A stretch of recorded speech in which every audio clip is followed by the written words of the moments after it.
आज Doubtnut app download करें। Doubtnut पर अपने सभी गणित, रसायन विज्ञान, भौतिक विज्ञान और जीव विज्ञान के डाउट्स का करो सफाया। बस प्रश्न की फोटो खींचो, एक ही प्रश्न को क्रॉप करो और तुरंत वीडियो सोल्यूशन पाओ। अभी डाउनलोड करें। हेलो स्टूडेंट, हमारे प्रश्न है आरेखीय समीकरण दीजिए अपक्रिया की संक्रियण ऊर्जा आरेख विधि से ज्ञात कीजिए। ठीक है, तो आइए हम देखते हैं। सबसे पहले हमारा क्या है, आरहेनियस समीकरण। ठीक, तो आरहेनियस समीकरण है क्या, हम इसके बारे में देखते हैं। ठीक है, तो आरहेनियस समीकरण जो है, तो आरहेनियस जो एक वैज्ञानिक थे जिन्होंने किसके संक्रियण ऊर्जा और परम ताप को वेग स्थिरांक के से संबंधित करते हुए एक समीकरण दिए थे। किसके, संक्रियण ऊर्जा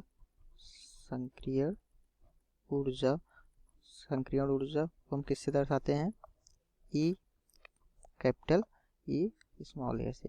ठीक है, संक्रियण ऊर्जा ई ए व परम ताप हमारा क्या है, टी। ठीक है, परम ताप टी को वेग स्थिरांक हमारा क्या हो जाएगा, के। ठीक है, से संबंधित करते हुए इन्होंने एक समीकरण दिया था। ठीक है, तो उसी को हम क्या कहते हैं, आरहेनियस का समीकरण कहते हैं। तो आइए हम देखते हैं उन्होंने समीकरण क्या दिया था। तो उन्होंने कहा था के इक्वल टू क्या होगा, A E minus E A upon R T. ठीक, तो ये हमारा क्या होगा, K equal to A E minus upon R T. ये कहाँ से आया, ठीक, तो ये जो है हमारा क्या हो जाएगा, तो ई ये क्या होता है, ये हमारा संक्रियण ऊर्जा। ठीक, वो क्या होता है, ताप के, और ए एनर्जी हो जाएगा। ठीक है, तो ए हमारा हो जाएगा यहाँ पे, के है क्या, वेग स्थिरांक। ठीक, के हमारा वेग स्थिरांक है, और ए जो है वो आरहेनियस गुणांक है। ए क्या है, आरहेनियस गुणांक है। ठीक है, और ई ए हमारा जो है ये संक्रियण ऊर्जा है। ठीक, और टी जो है वो परम ताप है, और आर जो है वो क्या है, गैस का स्थिरांक है। क्या है, गैस का स्थिरांक। ठीक, तो हम आगे जब बढ़ते हैं तो ये समीकरण एक हम इसको नाम दे दिए। ठीक है, तो समीकरण एक यानी कि आरहेनियस समीकरण है, जो कि अगर इसको हम लघुगणक के रूप में लिखते हैं, ठीक है, लॉग के रूप में इसको हम अगर लिखते हैं तो हमारा क्या हो जाएगा,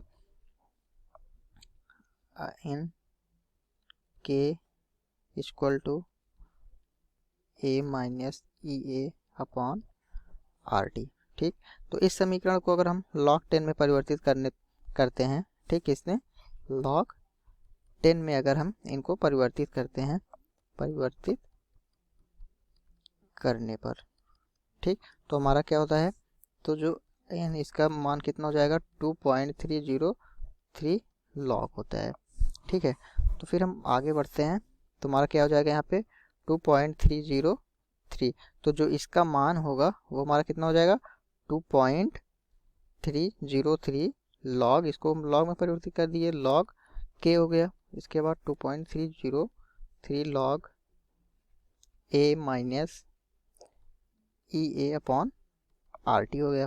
ठीक है, तो इस समीकरण को अगर हम 2.303 से भाग देते तो, ठीक है, अगर इसको हम 2.303 यानी 2.303 से अगर भाग देते हैं तो हमारा क्या हो जाएगा, तो log के यहाँ से ये हमारा इससे कैंसिल आउट हो जाएगा।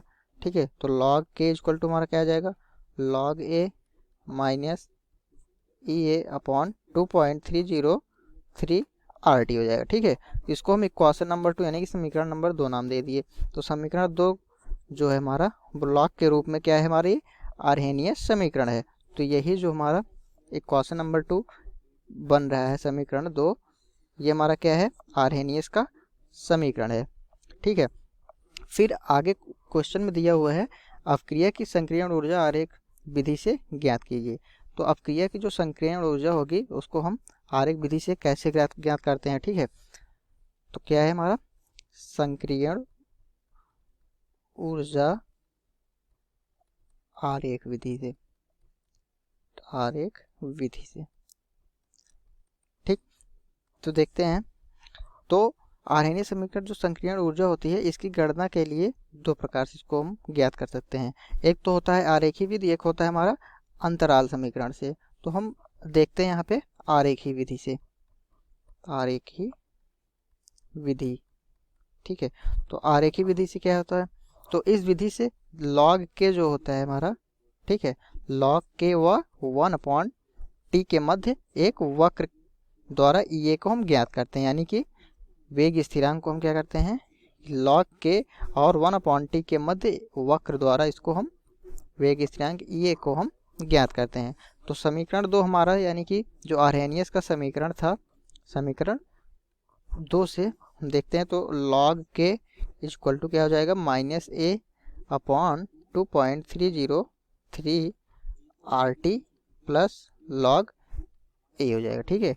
इसको हम समीकरण नंबर 3 नाम दे दिए, ठीक है। तो समीकरण की तुलना अगर हम सरल रेखा समीकरण जैसे कि देखते हैं, ये हमारा वक्र बन गया, ये क्या है हमारा एक वक्र बन गया, ठीक है। और इसको हम कैसे, ये हमारा log के हो जाएगा, ठीक, और ये हो गया 1/t। तो इसमें हम क्या निकाल रहे हैं, ई को, ठीक है। तो हम आगे देखते हैं, तो समीकरण जो 3 है की तुलना में सरल रेखा समीकरण, यानी कि सरल रेखा को जो समीकरण होता है वो क्या होता है हमारा, y equal to mx plus c। ये हमारा क्या होता है, सरल रेखा का समीकरण है। तो y equal to mx plus c में हम, ठीक है, समीकरण को 3 में रखने पर इसमें क्या हो जाएगा, तो y अक्ष पर ये हमारा क्या हो जाएगा, y अक्ष पर क्या हो जाएगा, log के हो जाएगा, ठीक है। और x अक्ष पर, यानी कि x एक्सिस पर हमारा क्या हो जाएगा, 1/t। तो ये हमारा क्या है, x एक्सिस, और ये हमारा क्या है, y एक्सिस, ठीक है। तो आगे हम देखते हैं फिर क्या हो जाएगा हमारा, तो जो ढाल बनेगा यहाँ पे, तो ढाल क्या बनेगा, वो -EA/2.303 R हो जाएगा, ठीक है। तो इसका जो अंतःखंड बनेगा वो क्या होगा हमारा, अंतःखंड इसका हो जाएगा log a हो जाएगा, ठीक। तो log के व 1/t के मध्य वक्र खींचने पर ये सरल रेखा के रूप में हमें प्राप्त होता है, ठीक है। तो जब इसको हम सरल रेखा के रूप में लिखते हैं तो हमारा क्या हो जाएगा, जो ढाल होगा वो होगा -EA/2.303 R हो गया, और EA इक्वल टू हमारा क्या हो जाएगा, -2.303 R x हो जाएगा, ये जो कि ढाल है, ठीक है। तो इस सूत्र से हम संक्रियण ऊर्जा ज्ञात कर सकते हैं, ठीक। तो ये हमारा संक्रियण ऊर्जा EA इक्वल टू कितना आ गया इसका, -2.303 RX, ठीक। तो ये हमारा आंसर हुआ। Thank you. कक्षा 6वीं से 12वीं से लेकर नीट, IIT, JEE वो एडवांस के लेवल तक 1 करोड़ से ज़्यादा छात्रों का भरोसा। आज ही डाउनलोड करें डाउटनेट ऐप या व्हाट्सएप करें अपने सारे डाउट्स 8400 400 400 पर।